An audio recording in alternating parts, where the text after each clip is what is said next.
Чем люди на Пасху красят яйца? Я не знаю даже. И без понятия даже. А бог его знает, если бы я знал. Чтобы красиво было. В смысле, зачем? Это ведь традиция такая, наверное. Не знаю, честно. Не знаю. Традиция?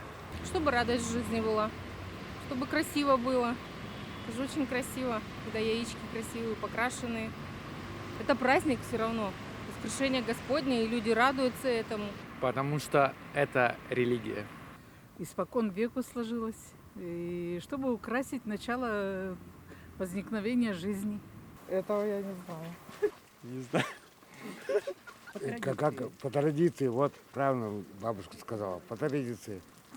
Я не крашу, не знаю, зачем.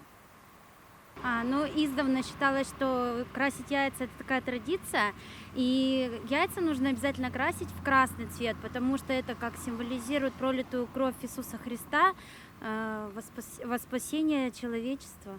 Ну, я даже не знаю. Я просто атеист, и я не верю во все это. Не праздную этот праздник. Традиция. Я даже не знаю почему. Сама даже не задумывалась об этом. Кто-то не верил, что Христос, Он может все. И когда, принесли яйца, он сказал, уверуйте, и яйца тут же покраснели. С тех пор яйца красят в красную краску в основном. Традиции. Такая традиция. Старое народное средство, его действительно было заложено с тех времен, и сейчас все-таки продолжают действительно эту традицию выполнять.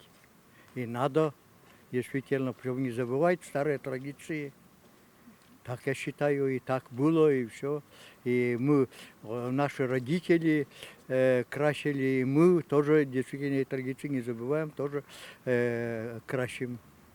И будем красить еще. И своих внуков, и детей всех научили, и все время постоянно они все эти традиции выполняют.